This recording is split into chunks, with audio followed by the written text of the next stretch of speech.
राधे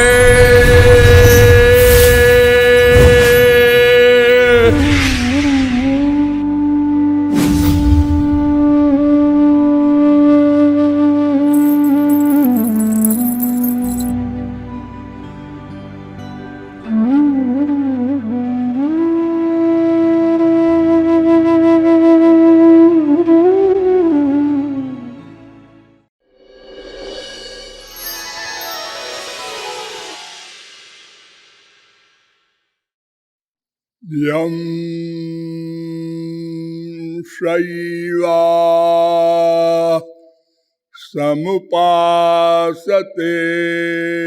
शिव इति ब्रह्मेति वेदान्तिनो बौद्धा बुद्ध इति प्रमाणपटवः कर्तेति नैयायिका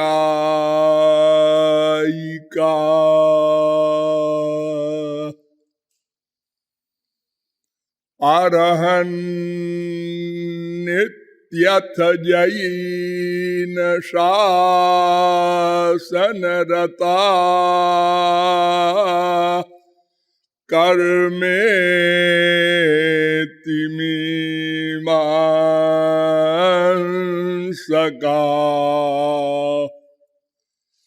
सोऽयं वो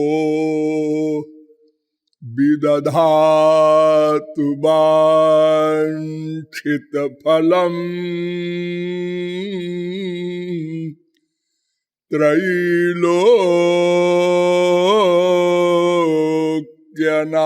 त्रैलोक्यनाथो हरि नन्दनन्दन पदारविन्दयो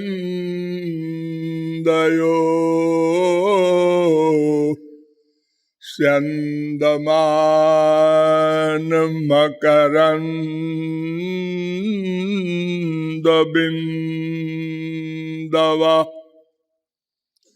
सिन्धवः परमसौख्यसम्पदा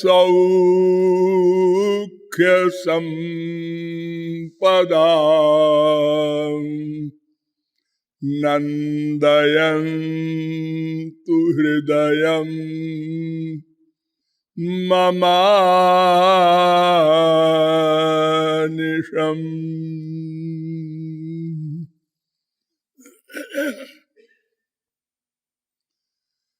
नमः कमलनाभाय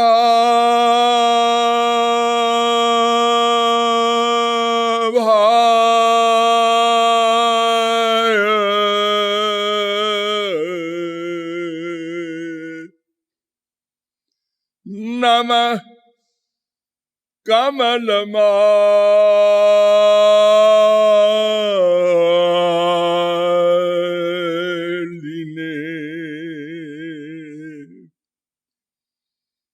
नमः कमलपादाय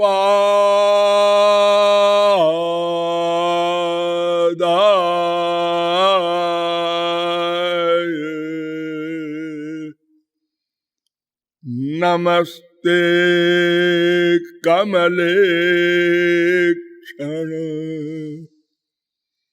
यो ब्रह्माणं विदधाति पूर्वं यो वै वेदांश्च प्रहिणोति तस्मै तग्वंहा देवमात्मबुद्धिप्रकाशं मुमुक्षुर्वै शरणमहं प्रपद्ये। जीव तत्व जिज्ञासु जीवात्माओं, नियमानुसार थोड़ी देर हरिनाम संकीर्तन कर लीजिए, पश्चात विषय प्रारंभ होगा। भजो गिरिधर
भजो गिरिधर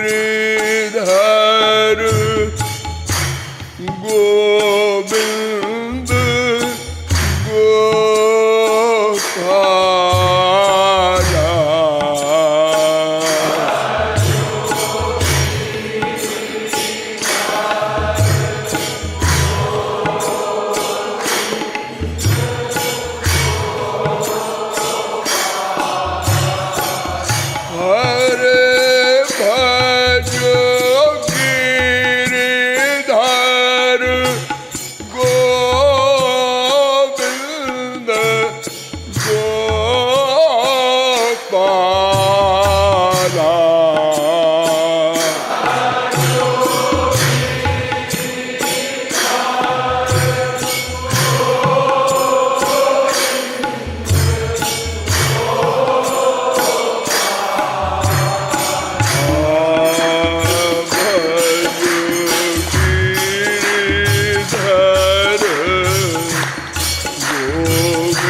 बोलिए श्रीमद् जुगल सरकार की। अब आप लोग सावधान हो जाएं। मैं कौन, मेरा कौन, इन प्रश्नों के समाधान के हेतु अब तक मैंने आप लोगों को बताया कि किसी भी गूढ़ प्रश्न के समाधान के लिए हमें ऐसी पर्सनैलिटी को ढूंढना पड़ेगा जिसमें माइक दोष न हो, अर्थात भ्रम, प्रमाद, विप्रलिप्सा, करणापाटो, ये चार माइक दोष होते हैं जो सभी व्यक्तियों में होते हैं, किसी में कम, किसी में अधिक। अतएव उनका मत भौतिक मत कहलाता है, अर्थात कुछ अंश में सही भी हो सकता है और अधिक अंश में गलत होता है।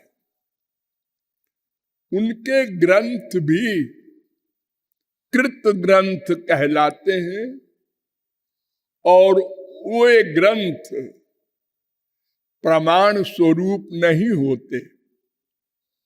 उनके कुछ अनुयायी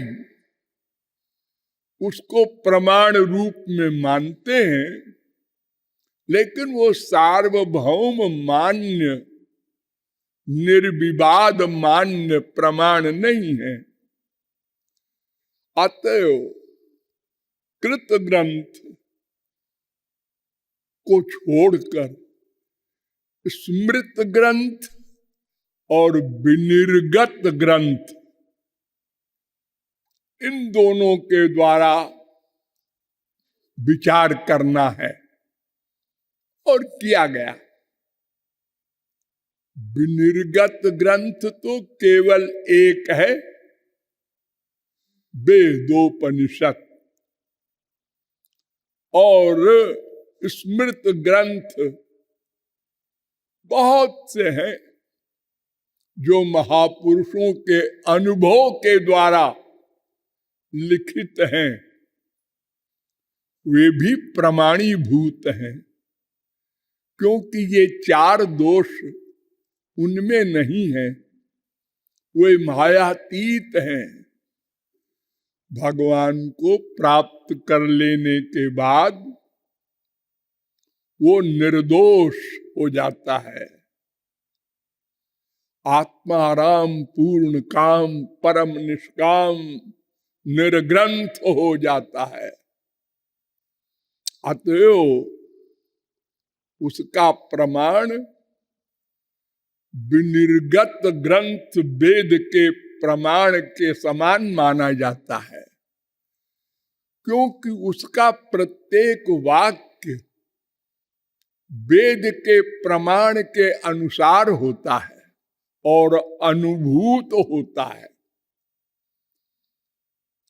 अतः हमने विचार किया,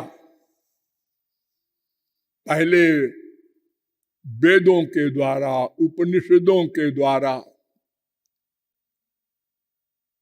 तो पता चला कि हमारे अतिरिक्त दो तत्व और हैं, एक भगवान एक माया।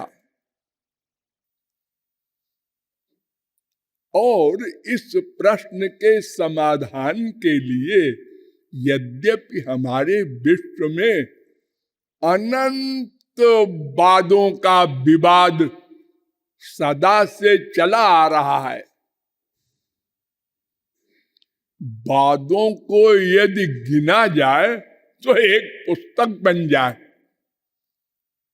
इतने वाद के नाम हो गए हैं। अरे और तो और, जो हमारे भारत में मान्य वैदिक वाद है, इसमें भी सैकड़ों वाद हो गए हैं और लोग आपस में लड़ते हैं। अब एक विष्णुवाद को ही ले लो, श्री कृष्ण के विषय में ही हम आपको सब सिद्धांत बता रहे हैं, वे ही सुप्रीम पावर हैं, लेकिन उनके विषय में भी वेदांत गीता आदि ग्रंथों के भाष्यों में विवाद चल रहा है। जैसे अद्वैतवाद, विशिष्टाद्वैतवाद, द्वैताद्वैतवाद, विशुद्धाद्वैतवाद, द्वैतवाद, अचिंत्य भेदाभेदवाद, और रोज बनते जाते हैं। कुछ स्वार्थी लोग भी बना देते हैं, हमारे फॉलोअर हो जाएंगे, हमारा नाम रहेगा मरने के बाद। है तो ये भौतिक, लेकिन अध्यात्मवाद में नाम लिखाने के लिए नए नए वाद बनाते हैं। लेकिन हम यद्यपि बदनाम हैं, लेकिन हम ये स्पष्ट रूप से पूछते हैं कि जब हमारे अतिरिक्त दो ही तत्व है, एक भगवान एक माया, तो फिर तीसरा वाद कैसे बन गया और क्यों बन गया? एक भगवान वाला वाद और एक माया वाला वाद। ये वाद का मतलब क्या है? हम जो चाहते हैं वो कैसे मिलेगा? मैंने बहुत बार समझाया है, हम अनंत दिव्य अनंत कालीन आनंद चाहते हैं, नेचुरल, क्योंकि हम आनंद स्वरूप भगवान के अंश हैं। यही तो हमारा लक्ष्य है, इसी के लिए तो सब बाद बन रहे हैं। तो जब दो ही तत्व बचे तो दो ही बाद हो सकते हैं, एक का नाम अध्यात्मवाद, एक का नाम भौतिकवाद। यानी एक श्री कृष्णवादी, एक मायावादी। यानी हमारा सुख श्री कृष्ण में ही है, एक बाद ये हो गया, और हमारा सुख संसार में ही है, एक बाद ये हो गया। बड़ी सीधी सी बात तो है, गधा भी समझ जाए। इसके अतिरिक्त बाद क्यों बनाए जा रहे हैं? और अगर किसी के नाम से बाद चलते हैं तो फिर भौतिकवाद में भी अनंत जीव हुए हैं, होंगे, इनके सब के बाद बन जाएंगे। और अध्यात्मवाद में भी अनंत महापुरुष हुए हैं, सब अपने अपने नाम से बाद चला दे। जैसे शंकराचार्य का बाद चल रहा है, शंकराचार्य का बाद क्यों चला रहे हो? उनके शिष्यों से पूछो। वो आदि जगत गुरु शंकराचार्य, क्या वो सृष्टि के आदि के हैं? क्या उनके गुरुजी नहीं थे? थे, हाँ। तो ये गुरुओं की परंपरा कहां से शुरू हुई? तो आप वहीं पहुंचेंगे श्री कृष्ण के पास। उन्होंने ब्रह्मा को ज्ञान दिया,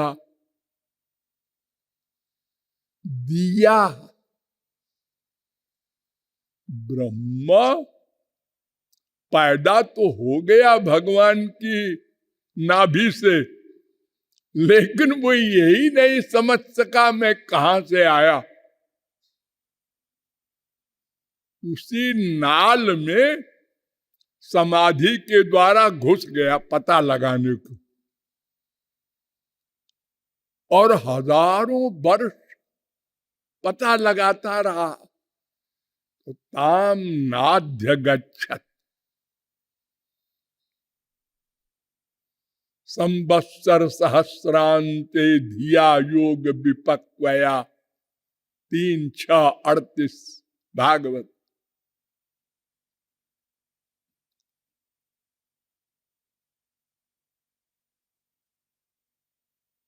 सामने वेद प्रकट हुआ, भगवान के श्रीमुख से श्वास से निकल गया।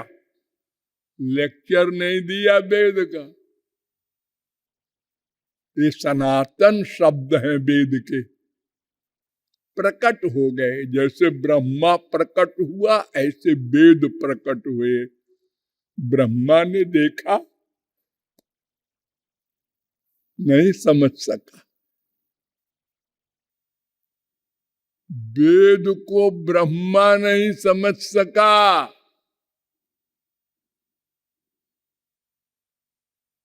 और आजकल बड़े बड़े भौतिकवादी चैलेंज करते हैं, इस वेद मंत्र का यही अर्थ है।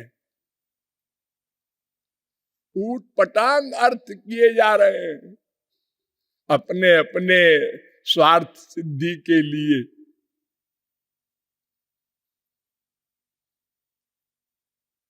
इसी वेद के द्वारा करोड़ों हत्याएं होने लगी। बलि,